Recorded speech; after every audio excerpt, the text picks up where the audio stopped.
जो अनादि है, अनंत है, सकल गुण निधान सच्चिदानंद प्रीतम है, महामती जी के धाम हृदय में विराजमान होता है और परम धाम की आत्माओं के लिए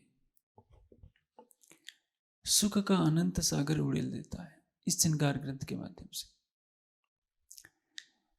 यह प्रकरण है खुले अंग श्रृंगार छवि छाती। रूह मेरी क्यों न आवे तो है लज्जत, तो को हके कहीं अर्श की। आप अक्षरातीत एक विशेष बात कहने जा रहे हैं। भाई श्रृंगार की चर्चा में कृपा करके आवाज नहीं आनी चाहिए।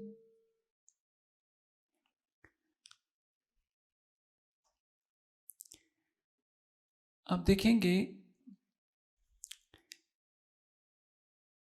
कि दुनिया के जो भी योगी होते हैं प्रकाश की एक ज्योतिर्बिंदु का ध्यान करते हैं, दीपक की ज्योति का ध्यान करते हैं, सूर्य के प्रकाश का आधार लेते हैं, चंद्रमा का आधार लेते हैं, सागर का आधार लेते हैं, मन को एकाग्र करके समाधि तक पहुंच जाते हैं।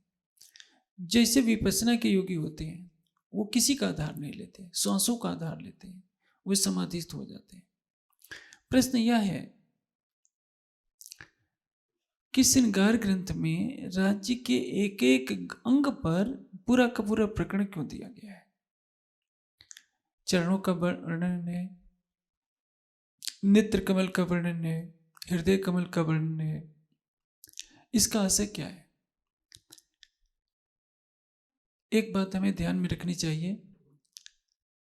अर्शव का वर्णन किया, ले मसाला इत का।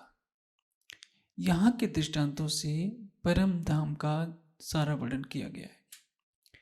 यहाँ पर और परम धाम में थोड़ा सा क्या बहुत अंतर है। आप किसी की तरफ पैर करके कोई बैठा है और उसके सामने अपना पैर फैलाकर बैठ जाइए तो क्या कहेगा? तुम मेरा अपमान कर रहे हो। देखिए शरीर एक है, हर अंग की अलग अलग विशेषता है। कोई पत्र भेजता है तो उसको पैरों से के नीचे रख दिया तो अपमान हो गया, यहां से लगा कर रख दिया तो प्रेम हो गया, यहां से लगा कर रख दिया तो सम्मान हो गया। शरीर एक है। किसी के चरणों में सिर झुका दिया तो समर्पण हो गया, किसी के सिर पर हाथ रख दिया, एक हाथ है कि ये अलग अलग अंगों के स्पर्श का अलग अलग विधान। सिर पर हाथ रख दिया तो आशीर्वाद हो गया। छोटा बच्चा बड़े के चरणों में शीश रखता है तो खुश हो जाएंगे। यदि वही सिर पर उनके सिर पर अपना हाथ रख दिया तो उनको गुस्सा आ जाएगा, तो मुझे आशीर्वाद दे रहा है। कालमय के ब्रह्मांड में एक एक अंग की अलग अलग विशेषता है। उन्हीं विशेषताओं को ध्यान में रखते हुए इस माया की दुनिया में हम जी रहे हैं, उसके आधार पर एक एक अंग की शोभा का वर्णन करते हुए हमें मार्फत में डूबने का दरवाजा खोला गया। क्योंकि यदि जैसे बताया जाएगा परम धाम के संबंध से तो पूरी तरह बात समझ में नहीं आएगी। जैसे देखो नैना नूर जमाल जो रूहों पर संकोल, अरवा हुए जो अर्ज की सो जिन जाओ खिन भूल। नेत्रों की शोभा का वर्णन किया गया है। यह भी वर्णन किया गया है कि राज्य के नेत्रों से जो प्रेम के बाण निकलते हैं वो हृदय में जैसे ऐसे बाण धस जाते हैं जैसे बाण के 3 कोने होते हैं। जब वो छाती छेद कर निकस जाता है या छेद देता है तो निकलता नहीं। दूसरी तरफ जब मुखारविंद की शोभा का वर्णन होता है, देखिए मैंने अभी कहा इस माया के संसार की विशेषता यह है, जहां बराबरी में किसी का सम्मान करना हो तो क्या करते हैं? हाथ जोड़ते हैं, हाथ मिलाते हैं। छोटे को मंगल कामना करनी हो तो उसके सिर पर हाथ रख देते हैं। बड़ों के सामने जाते हैं तो उसके चरणों को स्पर्श करते हैं। सिर को स्पर्श नहीं करेंगे, वो बुरा मान जाएगा। लेकिन परम धाम में राज्य के नख से सिख तक एक एक अंग का उपयोग करना है। जैसे कई बार मैंने हंसी में भी कहा है कि सुंदर साथ में भी एक बार बहस हो गई थी। रतनपुरी आश्रम में भी सरकार श्री के सामने प्रश्न आ गया था कि राज्य जब बैठे हैं तो एक पैर, बायां पैर नूर की चौकी पर है और दाहिना पैर बाएं पैर की जांघ के मूल में रखा हुआ है। तो बाएं तरफ जब श्यामा जी बैठती है तो उनकी तरफ तो पैर चला गया, तो श्यामा जी का अपमान नहीं होगा। एक पक्ष कह रहा है कि नहीं ऐसा नहीं बैठना चाहिए, एक पक्ष कह रहा है कि नहीं श्यामा जी उनके चरणों को देखती रहती है। काल माया के ब्रह्मांड में ये सारे बंधन है। जैसे सीता का विवाह हो रहा है, सीता के मन में देखने की इच्छा है राम को, लेकिन मर्यादा है, सीधे सिर उठाकर नहीं देख सकती, तो अपने आभूषण में उनकी अंगूठी में जो हीरा लगा है उसमें राम का प्रतिबिंब आ रहा है, उसको देख लेती है। यहाँ एक एक चीज पर नियम है, तुमने मेरी तरफ आंख क्यों उठाई। जैसे ये वर्णन है, खुले अंग श्रृंगार छप छाते। परम धाम में हर वस्तु आत्मा का स्वरूप है। धरती भी आत्मा का स्वरूप है, आकाश भी, बहती हुई हवा भी। लेकिन यहाँ के दृष्टांतों से जब हम समझाते हैं तो हमारे हृदय में प्रेम की विशेष वृद्धि होती है। कारण क्या है? जैसे जब चरणों का वर्णन होगा तो क्या कहा जाएगा? चारों जोड़े चरण के एजु अर्श भुकन ए लिए हृदय मिने अवध स्वरूप पूरन। सबके मन में संशय आता है और सुंदर साथ एक शर्त रखना बहुत अच्छी तरह से सीखे। एक बार राजी थोड़ी सी झलक दिखा दे तब तो हमारा मन लगे। देखिए जैसे मार्केट में जाते हैं, कोई फल खरीदना होता है तो क्या कहते हैं कि थोड़ा चखा दो तो खरीद लूंगा। राज्य को भी सुंदर साथ ऐसे ब्लैकमेल करते हैं कि राज्य आप एक बार झलक दिखा दी तो हम आपकी चितवनी करते रहेंगे या आप पर समर्पित हो जाएंगे। राज्य करा देते हैं, लेकिन बिना परिश्रम के वो चीज प्राप्त होती है तो उसकी कीमत का कोई पता नहीं होता। हृदय का वर्णन क्यों किया गया? आपके मन में जिज्ञासा होती है कि सागर ग्रंथ में सभी अंगों की शोभा का वर्णन कर दिया गया, एक एक अंग की शोभा का वर्णन करने का क्या कारण है? क्योंकि अब मारिफत में पहुंचाना है। श्रृंगार ग्रंथ का उद्देश्य है मारिफत में डुबो देना, और गहन प्रेम के बिना ये संभव नहीं है। प्रेम के शिखर पर पहुंचना होगा तभी मारिफत में पहुंचा जाएगा। इसके लिए क्या करना होगा? हर हृदय को सुखदेव की तरह पवित्र बनना पड़ता है उस अवस्था में पहुंचने के लिए। एक मैं दृष्टांत देता हूं। आजकल एक फैशन चल गया है माताओं को। अधिकतर माताएं अपने बच्चों को दूध नहीं पिलाती हैं। एक दूसरा फैशन क्या है? वो अपनी गोद में भी खिलाना पसंद नहीं करती। वो ट्रॉली बैग होता है, बच्चे को सुलाई रखते हैं। विदेशों में ज़्यादा होता है, अपने देश में कम होता है। जानते हैं इसका दुष्प्रभाव क्या होता है? जब बच्चा बड़ा होता है तो उसके हृदय में माँ के लिए वो प्रेम नहीं होता है। जो माता अपने बच्चे को अपना दूध पिलाई होती है उसको गर्व होता है कि मैंने अपने बेटे को अपने स्तनों का दूध पिलाया है। दूध के रूप में दूध तो गाय का भी पिलाया जा सकता है, लेकिन माँ के हृदय से जो दूध बच्चे के शरीर में जाता है वो दूध के रूप में माँ का प्रेम जाता है, और वो बच्चा कभी भी माँ को छोड़ नहीं सकता। जितने भी महापुरुष हुए, चंद्रगुप्त को देखिए, शंकराचार्य को देखिए। शंकराचार्य सन्यासी हो गए, माँ सन्यास की स्वीकृति नहीं दे रही है तो भी कहते हैं कि माँ एक बार सन्यास की स्वीकृति दे दो, मैं वचन देता हूँ कि तुम्हारे देह त्याग से पहले जरूर आ जाऊँगा। और ऐसे ही होता है। शरीर छोड़ने से पहले शंकराचार्य पहुँच गए थे योग मार्ग के द्वारा, आकाश मार्ग से उड़ करके पहुँच गए थे, जबकि वो बहुत दूरी पर थे। एक वितराग सन्यासी जो 16 वर्ष की अवस्था में सन्यास ले लिया हो, उसको भी माँ की ममता ने वैराग्य के ऊपर प्रश्न खड़ा कर दिया कि नहीं, तुम्हें अपने सारे सन्यास वैराग्य को छोड़कर मेरे पास आना पड़ेगा। सन्यासी थे, उनके जितने परिवार के लोग ने कहा कि तुम दाह संस्कार नहीं कर सकते हो। माँ ने इच्छा व्यक्त की थी कि मेरा दाह संस्कार तुम्हारे हाथों से होना चाहिए। शंकराचार्य ने कहा कि मैं दाह संस्कार तो मैं ही करूँगा। तो वो कट्टरपंथी ब्राह्मण थे सब, उनके बिरादरी के लोग। उन्होंने कहा कि हम तुमको भ्रष्ट मानते हैं और कोई भी तुम्हारे माँ के दाह संस्कार में भाग नहीं लेगा। सारे घर वाले छोड़कर चले गए। शंकराचार्य ने अपनी माँ का दाह संस्कार अपने घर में कर दिया, लेकिन श्राप दे दिया कि तुम सभी म्लेच्छ हो जाओगे। अर्थात आज उस शंकराचार्य के गांव में एक भी हिंदू नहीं बचा है। कहने का तात्पर्य क्या? चाहे चाणक्य हो, चंद्रगुप्त हो, हनुमान हो, शंकराचार्य हो, कोई भी महापुरुष यदि आगे बढ़ा है तो अपनी माँ की ममता की छांव तले बना है। ऐसी माँ को कहिए कि तुम अपने बच्चे को हृदय से न लगाओ। मैं आपको एक दृष्टांत देता हूं।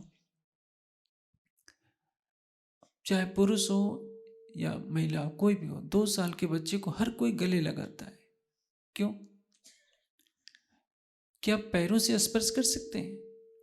कोई भी व्यक्ति 2 साल के बच्चे के सीने पर यदि पैर रख दे, मैं समझता हूं कि जिससे जानी दुश्मनी होगी उसकी भी हिम्मत नहीं होगी कि 2 साल के बच्चे को पैर से छू दे। एक बहुत बड़ा अपमान माना जाएगा। लेकिन जहां स्नेह प्रकट करना होता है तो कहां से हम प्रकट करते हैं? हृदय से। आप सोचिए, ये जो हमारा ये वक्षस्थल है, इसमें क्या है? हमारा हृदय है। हृदय के अंदर क्या है? जीव है। जीव के अंदर क्या है? आत्मा है। प्रेम का प्रकटीकरण कहाँ होता है? भाव कहाँ से प्रकट होते हैं? हमारे हृदय से प्रकट होते हैं। हाथों से प्रकट नहीं होते, पैर से नहीं प्रकट होते।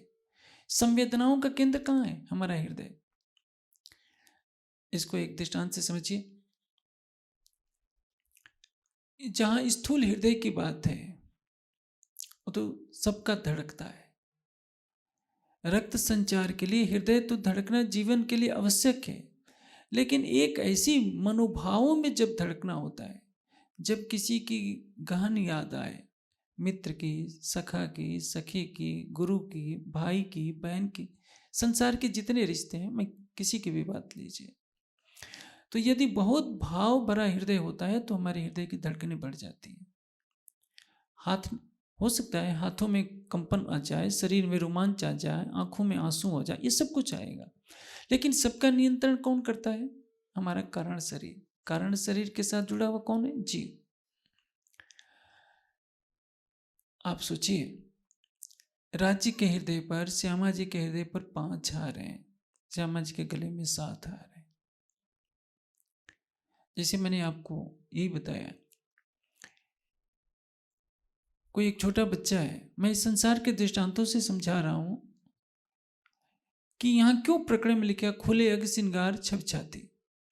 एक चौपाई में इंद्र महामती जी की आत्मा कहती है, मेरी छाती दिल के कोमल, तिन से तुम्हारी पाँव कोमल, इतनी से बिछाओ देऊं जुदे करो जिंदा। इसका भाव क्या है? जैसे मैं आपको एक दृष्टांत देता हूं। एक बार राणा प्रताप का सैनिक अकबर के दरबार में गया तो उसने अपनी पगड़ी उतार ली, क्योंकि अकबर ने जानबूझकर दरवाजे को कुछ छोटा बना रखा था। अकबर ने पूछा कि सैनिक, तुमने पगड़ी क्यों उतार ली? कहा कि ये पगड़ी राणा प्रताप की दी हुई है और मैंने सोचा कि इस दरवाजे से नीचे से जाने के लिए मुझे सिर तो झुकाना ही पड़ेगा। मेरा सिर झुक जाए लेकिन राणा प्रताप की दी हुई पगड़ी नहीं झुकनी चाहिए। ये सिर का महत्व है। हृदय का क्या महत्व है?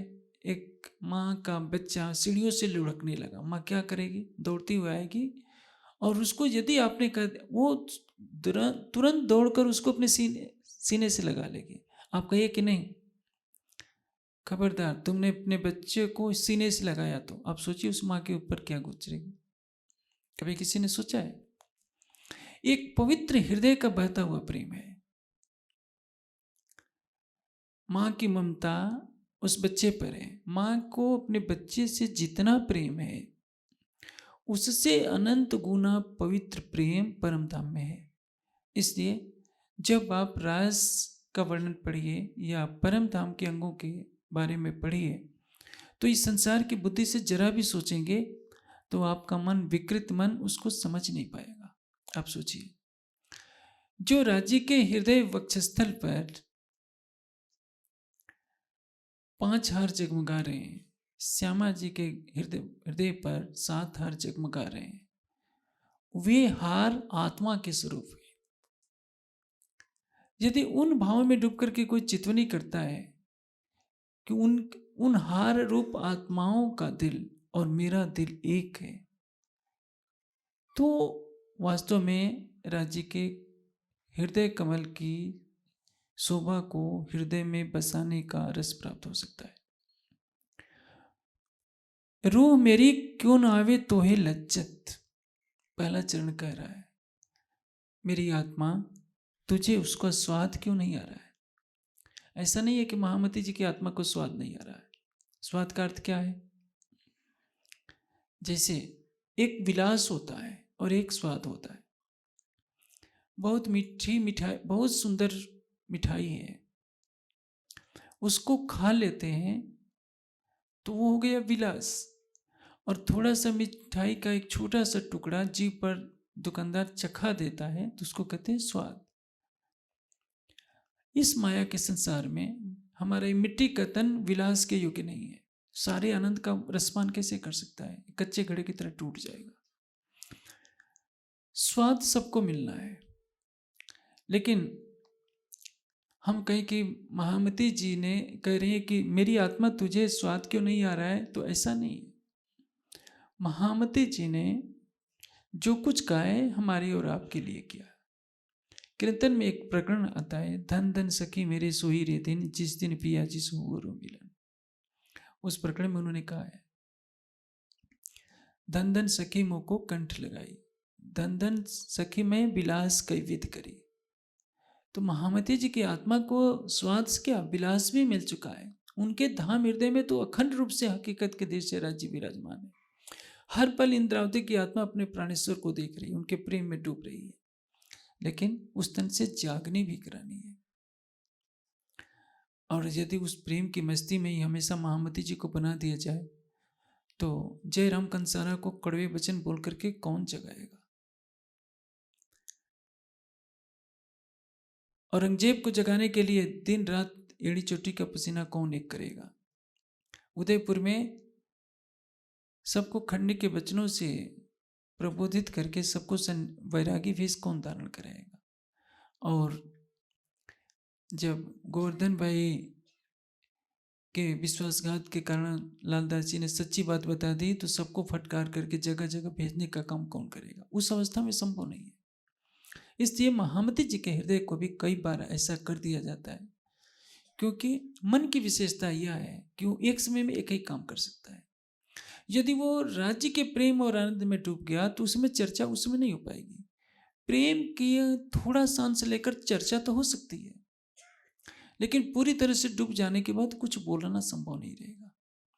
और यह सिखापन है, केवल हम लोगों के लिए कहा गया है कि रूह मेरी क्यों न आवे तो लज्जत। जैसे वाणी में कई जगह महामती जी ने कहा कि रोम रोम कई कोटो गुण, ऐसी मैं गुनहगार, ये तो मैं कहीं में गिनती पर गुन्हे को नहीं सुमार। मेरे रोम रोम में करोड़ों अवगुण है, महामती जी के अंदर थोड़े अवगुण है।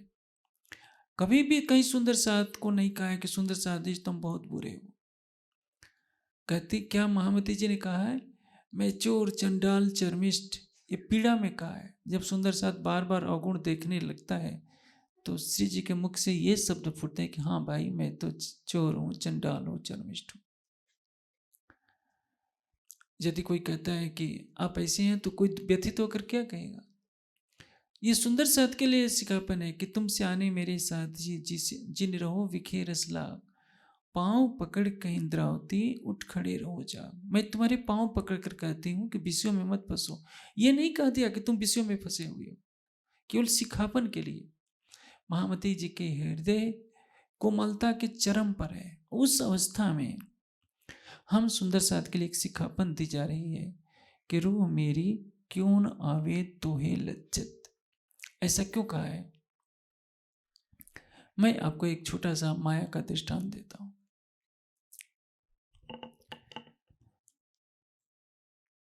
जैसे लैला मजनू का किस्सा सबने सुना है, कई और कहानियां भी हैं। कोई मजनू को डंडा मारता है, पीड़ा किसको होती है? लैला को होती है। मैंने चर्चा में एक दृष्टांत दिया है, यह हमारे लिए एक बहुत बड़ी सिखापन है।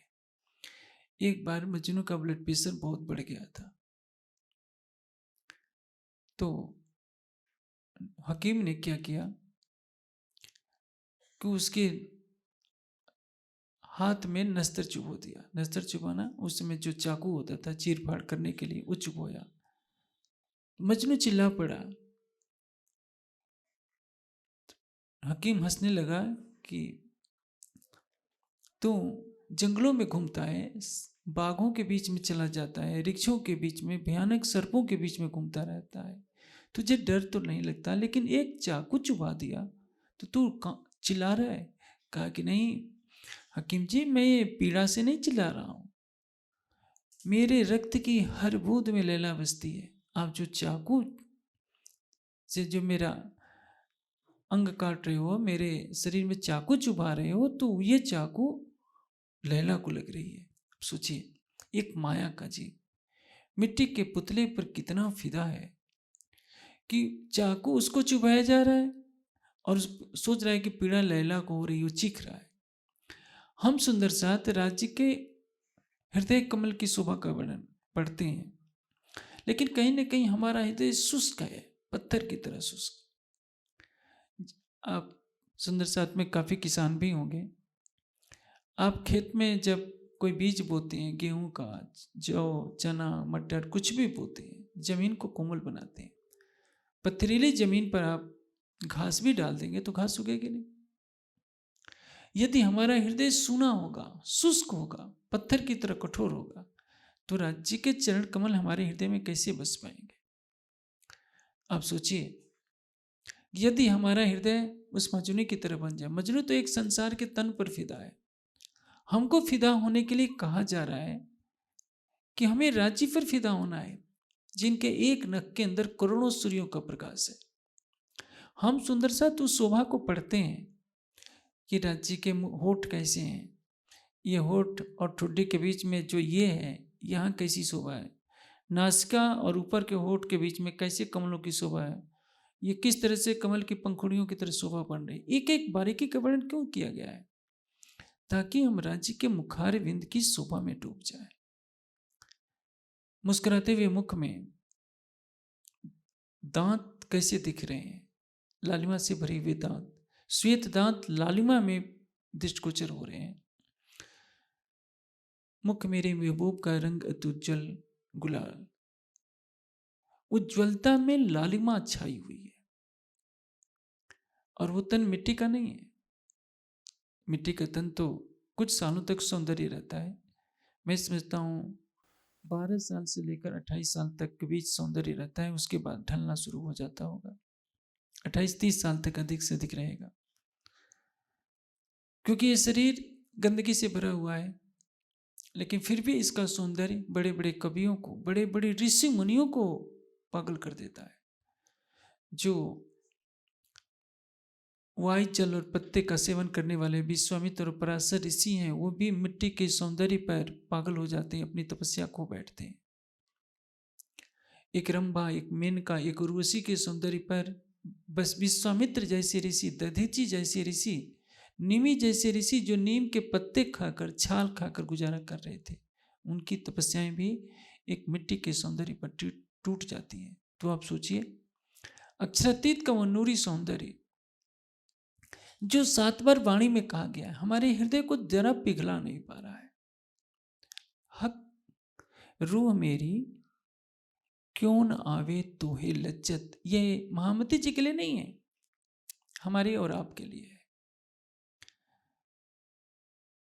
जब वाणी का अवतरण होता है, बात कही जाती है कि न केवाड़ी माया माया वाणी, इंद्रावती जी की आत्मा कह रही है, ये नित्य देती मेरा जीव निकसे। जब मैं वाणी को कह रही हूं तो लगता है कि मेरे प्राण निकल जाएंगे, संसार में कहना नहीं है। लेकिन ये अभी सागर श्रृंगार के संदर्भ में नहीं है, ये तो केवल समझाने के लिए। वाणी कहती है, सात माटे के वाणी सात आवसे रूते ताणी।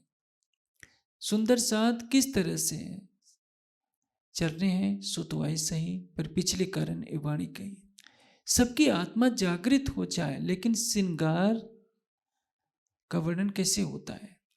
इंद्रावती जी ने कई बार अपने जीव को फटकारा है कि मेरे जीव, तो राज्य के एक एक अंग की शोभा का वर्णन किस प्रकार कर रहा है। क्या तेरा हृदय ही इतना पत्थर हो गया है कि तू राज्य के नेत्रों को देखकर, हृदय कमल को देखकर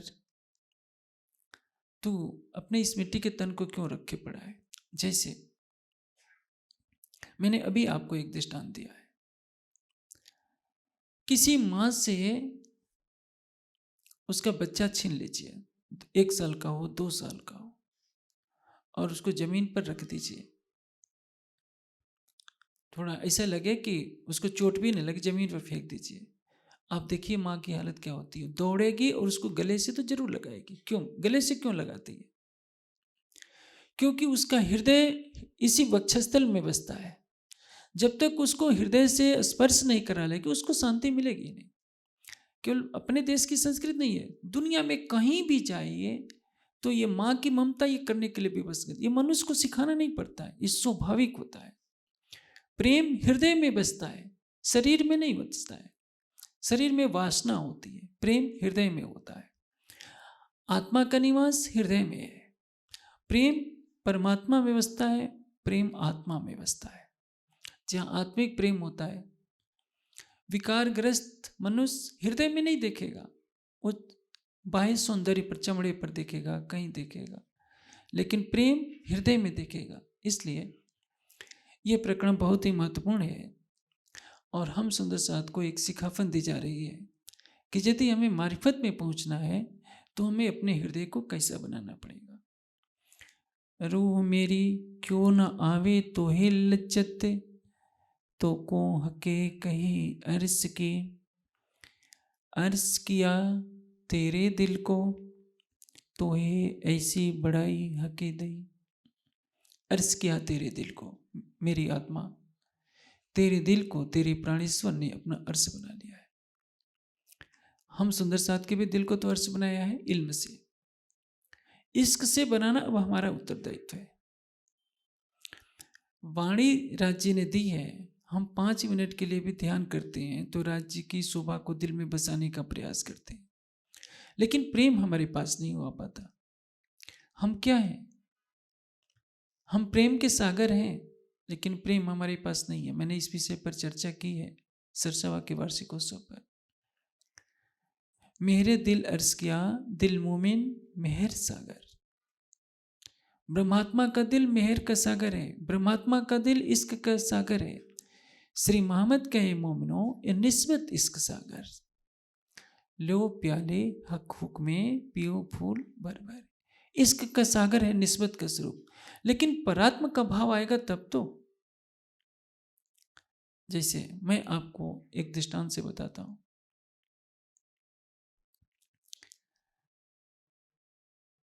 कोई पतिव्रता पत्नी है,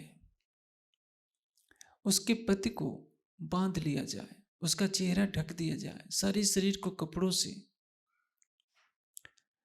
ढक दिया जाए, उसको पता न चलने दिया जाए कि ये तेरा प्रीतम है, और उसके सामने कई कोड़े लगाए जाए।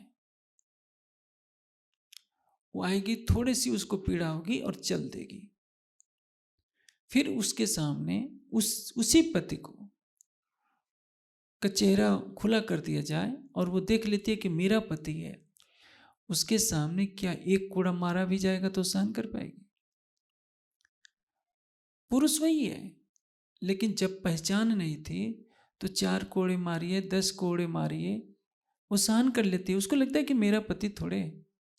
लेकिन जब उसको लगता है कि मेरा पति है तो या तो वो स्वयं प्राण दे देगी या कोड़ा मारने वाले के लिए का प्राण ले लेगी, या नहीं तो बेहोश होकर के गिर जाएगी। लेकिन ये सहन नहीं कर पाएगी कि वो उसको कोड़े मारे जाए और वो देख करके चल जाए। ऐसा क्यों होता है? क्योंकि उसको निस्बत की पहचान हो गई है। हमें निस्बत की पहचान नहीं है। हमारी निस्बत संसार में बसती है। हमारी निस्बत किससे है? पत्नी से, पति से, बच्चों से, सखी सहेलियों से, संसारिक रिश्तों से। राज्य से तो निस्बत नहीं है। मेरी बातें कड़वी लग रही होगी, किंतु ये सच है। जिस दिन हमारी निस्बत पूर्णतया राज्य से जुड़ जाएगी, उस दिन हमें लगेगा कि हमारे दिल में हमारा प्राणेश्वर हर पल बसता है, अनंत शोभा के साथ। इसको कहते हैं तारतम्य ज्ञान का प्रकाश। अर्ज किया तेरे दिल को, तुम्हें ऐसी बड़ाई हके दई। मेरी आत्मा, तेरे दिल को प्रीतम ने अपना धाम बना लिया है। इन सुपन देह माफक हके दिल में किया प्रवेश। सभी आत्मा के धाम हृदय में राज्य मार्फत के दृश्य विराजमान है। हकीकत में हमें चरितार्थ करना है कि हमारे हृदय में हमारा प्रीतम बसता है। लेकिन मैंने कहा, दोपहर की चर्चा में ये बात बताई थी कि जब प्यास लगती है तो पानी पीना पड़ेगा। ये आग के अंगारे को हम नहीं पी सकते। आग के अंगारे में जल छिपा हुआ है, लेकिन जल का गुण अलग है और पानी का गुण अलग है। उसी तरह से मार्फत के दृश्य राज्य हमारे अंदर विराजमान है, किंतु जब तक हम अपने जीव के दिल में ईमान नहीं लाएंगे। ब्रह्म सृष्टि को क्या ईमान, वो तो उनकी है ही, ये तो कसनी हमारे जीव को करनी है। तभी तो महामती जी की आत्मा कहती, मेरे जीव सुहागे रे, तू करे क्यों न करे पीसो पहचान। इन मोह जल से काढ़ने वाला तुझे न मिल सिका। मेरे अंधा भागे जीव, तू खांगड़ू होकर के बैठा है, तू अपने प्राणेश्वर की पहचान क्यों नहीं कर पा रहा है? कि तुझे जगाने के लिए स्वयं अक्षरातीत इस माया के सागर में आए। जीव अपने संसारिक संबंधों की पहचान कर लेता है। चार माताएं बैठी हो, एक छोटा बच्चे को कह दिया जाए कि अपनी माँ को पहचानो, चारों ने अपना चेहरा ढक लिया है, तो भी बच्चा अपनी असली माँ को पहचान लेता है। उसके स्पर्श से, उसकी आवाज से, आवाज भी न बोले तो भी पहचान जाएगा। ये माया का रिश्ता होता है। माया का झूठा रिश्ता ये तो पहचान करा देता है कि ये मेरी माँ है, लेकिन माया में आने के बाद वाणी बार बार बताती है, तो हम कितने हल्के में लेते हैं राज्य को कि सब कुछ जाने के बाद अपने हृदय का पहला प्रेम राज्य के लिए दे नहीं पाते। इसलिए राज्य के नेत्रों के जब वर्णन किया जाता है तो प्रेम को दर्शाया गया कि राज्य के नेत्रों में प्रेम कितना भरा है। चरणों, हक मासूक के चरण अंग, हक मासूक के नेत्र अंग, हक मासूक के श्रवण अंग, हक मासूक के वक्षस्थल। अब ये क्या है? खुले अंग, श्रृंगार, छप छाती का वर्णन है। यह शरीर का वह अंग है जिसमें हृदय रहता है, उस हृदय में जीव रहता है, उसमें आत्मा का हृदय रहता है। अब सोचिए, जो सारे प्रेम का केंद्र जिस अंग में बसता है, उसकी शोभा का वर्णन किया जा रहा है और उसमें स्वयं आकर अक्षरातीत बस गए हैं। अक्षरातीत को पाने के लिए कहीं भागने की आवश्यकता नहीं है। वाणी क्या कहती है? अर्श तुम्हारा मुझ दिल माहे अर्श की सब विसात। अर्श की संपूर्ण सामग्री, परम धाम का सब कुछ हमारी आत्मा के धाम हृदय में है। क्योंकि दिल हमारा जब अर्श बन जाता है तो उसमें सब कुछ आ जाता है। युगल स्वरूप भी आ जाएंगे, 25 पक्ष भी आ जाएंगे, खूब खुशहालियाँ भी आ जाएंगी, कुछ सभी सखियाँ भी आ जाएंगे, सब कुछ आ जाएगा। लेकिन जब हम ये तो समझें कि हमारी आत्मा के हृदय में क्या क्या रहता है। जो कदी ते आई नहीं, यह मान लिया जाए कि तुम्हारा, हम कह सकते हैं कि ये तो मिट्टी का तन है, हम कहाँ से इतना प्रेम लाए? क्योंकि स्वाभाविक है, प्रेम ब्रह्म दो एक है, सो दो दुनी में ना। सुंदर साथ क्या करता है? अपनी कमजोरी को छिपाने के लिए कहाँ कहाँ से चौपाइयाँ जोड़ लेता है। प्रेम ब्रह्म दो एक है, सो दो दुनी में ना। न इस संसार में प्रेम है न राज्य है। कोई भी कह देगा तो सबके मन में बात आती है कि हम कहाँ से प्रेम लाएं, और चौपाई कह देंगे, जो देते हमको इश्क तो क्यों सके हम गाए, दिल अर्श पहुँचे रूह इसके तो क्यों रही इतरू है चाहे। यदि राज्य हमको प्रेम देते तो इस संसार में हम क्यों रह पाते? प्रेम नहीं है तो रह पा रहे हैं। प्रेम आएगा तो शरीर छूट जाएगा, इससे राज्य हमको प्रेम नहीं देते। इससे राज्य से हम प्रेम कहाँ से करें? क्योंकि महामती जी ने स्वयं प्रेम मांगा है। ना चाहूँ मैं बुजुर्गी, ना चाहूँ किताब खुदाए, इश्क दीजो मुझे अपनों मेरा यहीं सुनता है। तो चतुरता से हम ये बात सिद्ध करना चाहते हैं कि जब महामती जी प्रेम के लिए बिलख रहे हैं कि मुझे इश्क दीजिए, सिंधी में बार बार कह रही हैं महामती जी की आत्मा कि मैं प्रेम के लिए बिलख रही हूँ, आप मुझे प्रेम दीजिए ताकि मैं आपसे मिल सकूं। तो हम तो साधारण सुंदर साथ हैं, हम हमारे ऊपर क्यों थोपा जाता है? बात ये नहीं है। एक और तर्क हो जाता है कि हम तो आए ही नहीं, उसका उत्तर दिया जा रहा है, जो कदी ते आई नहीं तो में हक का है हुक्म। मेरी आत्मा, यदि तू ये सोचती है कि तेरा मूल तन परम धाम में है, तो यह तो सोच कि तुम्हारे रूप में राज्य का हुक्म आया है। राज्य का हुक्म आने का तात्पर्य क्या? राज्य ने कहा, गिरुओं, मैं तुमको माया का खेल ऐसा दिखाता हूं जिसमें तुमको दुख ही दुख मिलेगा। वहां तुम्हें मेरे स्वरूप की कोई पहचान कराने वाला नहीं होगा, और तुम जन्म मरण का चक्र देखोगी, रोग शोक बुढ़ापा देखोगी, घृणा देखोगी। वहां तुम्हें मेरे स्वरूप की कोई पहचान कराने वाला नहीं मिलेगा। परम धाम में बैठे बैठे तो नहीं इसका अनुभव हो सकता, लेकिन बैठे बैठे एक नियम कहता है कि कंकड़ी उड़ावे अर्श की जो 14 तबक, वहां का एक कण आ जाए तो 14 लोगों का ब्रह्मांड समाप्त हो जाएगा। आना भी है और नूरी तन से नहीं भी आना है। तो राज्य ने ऐसी लीला की, जैसे आपको मैं स्वप्न का दृष्टांत कई बार देता हूँ। आप यहाँ सूरत में सो गए, सोते सोते स्वप्न में मुंबई पहुंच गए। आपका तन तो सूरत में सो रहा है, लेकिन आपके मन की तरंगे, मन भी शरीर के अंदर है, बाहर नहीं गया है। क्योंकि मन बाहर निकलेगा तो प्राण निकल जाएंगे, प्राण निकल जाएंगे तो आप तो मुर्दा हो जाएंगे। आपकी सांसें भी चल रही है, लेकिन मन की तरंगे आपका हुबहू रूप ले लेती है। आपका जैसा रूप रंग है, आपका नाम ले लेती हैं, आपका रूप रंग ले लेती हैं। जैसे आपके हाव भाव वास्तविक है, उन्हीं हाव भाव से जाकर मुंबई में सारा कार्य करती है। उसी तरह से परात्म हमारी जैसी है। परात्म का नख से सिख तक श्रृंगार लेकर आत्मा इस खेल में आई है। राज्य के हुक्म से परात्म की सूरता आत्मा के रूप में आई है। जो परात्म का श्रृंगार है, परात्मा का स्वरूप है, वही आत्मा का स्वरूप है। जैसे कोई व्यक्ति सपना देखता है तो सपने में उसका जितना वजन होता है, सपने से पहले भी उतना ही वजन होता है। उसके शरीर से एक कण भी नहीं जाता, एक रोम भी बंबई में नहीं जाएगा, लेकिन सब कुछ चला जाता है। उसी तरह से तुम्हें हक का है हुक्म। मेरी आत्मा, यदि तू साक्षात अपने नूरी तन से नहीं आई है, तो राज्य का हुक्म जो आया है तुम्हारे रूप में, राज्य के हुक्म से तू आई है। राज्य के हुक्म से तेरी सुरता आई है, तुम्हारा नख से सिख तक श्रृंगार लेकर के आई है। इसलिए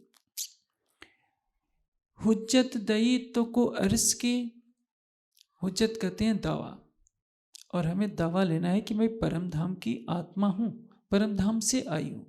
जैसे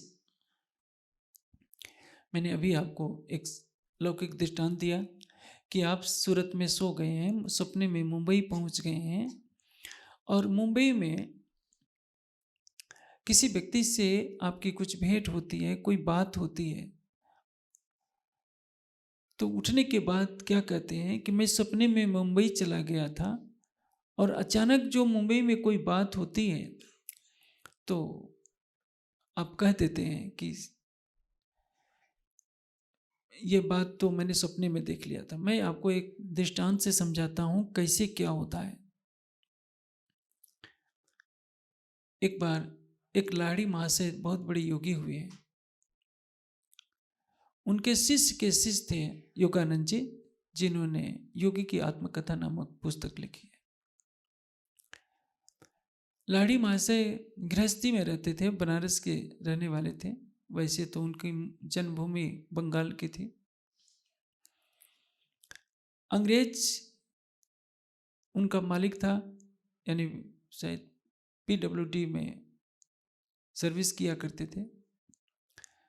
एक दिन देखा कि अंग्रेज बहुत चिंतित है। उनका साहब पूछा कि आप क्यों चिंतित हैं? अंग्रेज ने कहा कि मेरी पत्नी लंदन में है, बहुत बीमार है, उसके बचने की कोई आशा नहीं है। लाड़ी माँ से कहते हैं कि कोई बात नहीं, मैं कुछ करता हूँ। अपने कमरे में गए, दरवाजा बंद किया और ध्यान अवस्थित हो गए और ध्यान में संकल्प बल से वहां पहुंच गए। उनकी पत्नी को आशीर्वाद दिया और कहा कि देखो तुम ठीक हो जाओगी।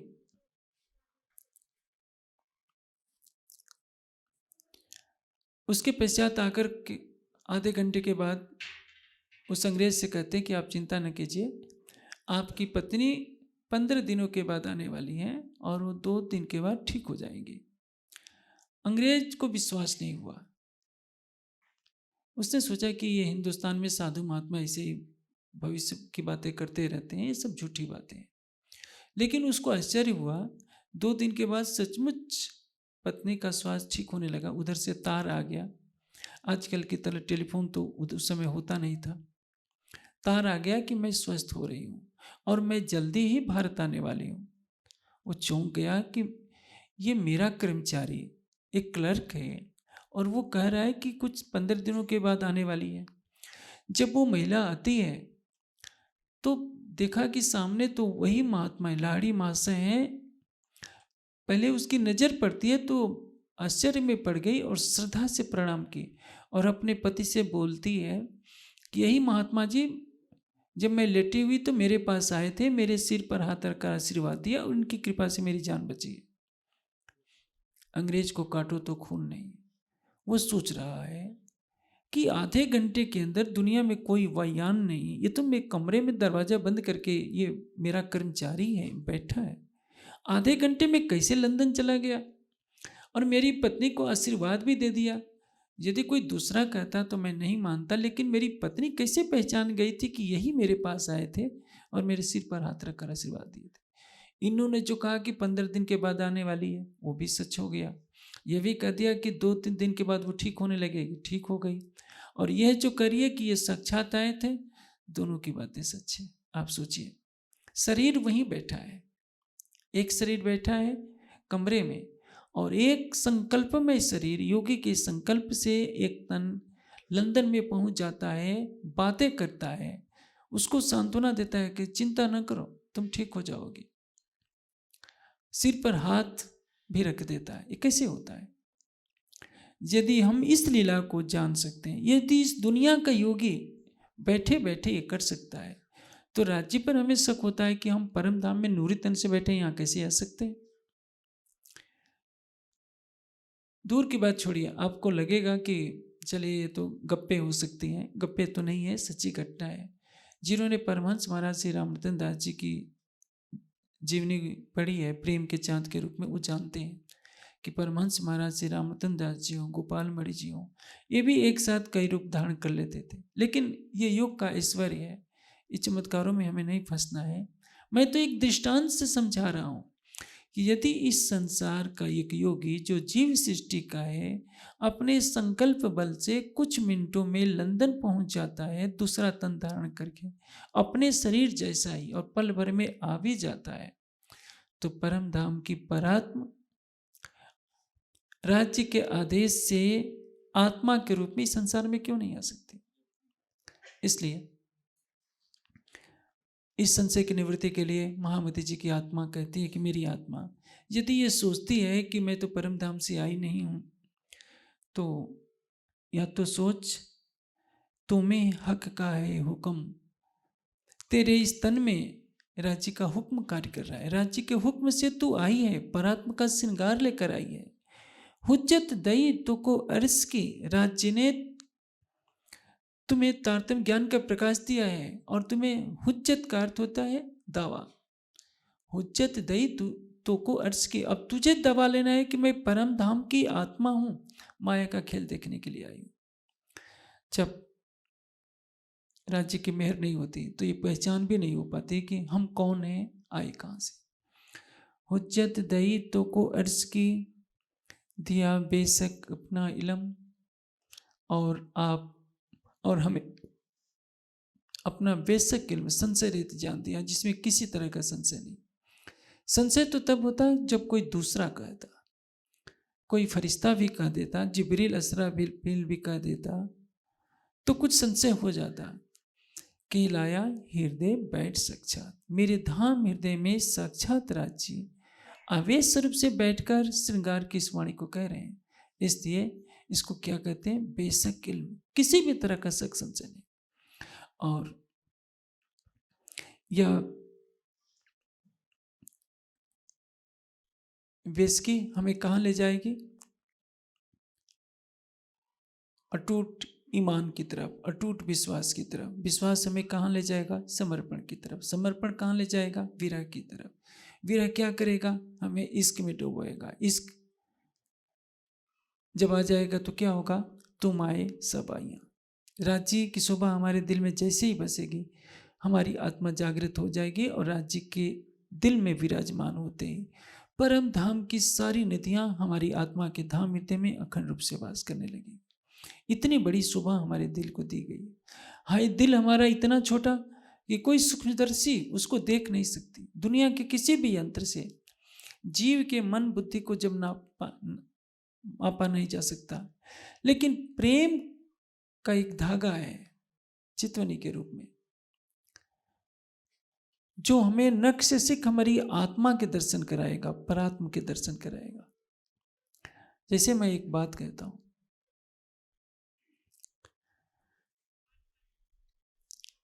परम धाम में मूल मिलावे में सभी बैठे हैं। परात्म तो सबकी है, चाहे युगल दास जी हो, चाहे महामती जी हो, लाल दास जी हो, सबकी परात्म एक जैसी है। सभी मूल मिलावे को छोड़कर तो बाहर नहीं आ सकते।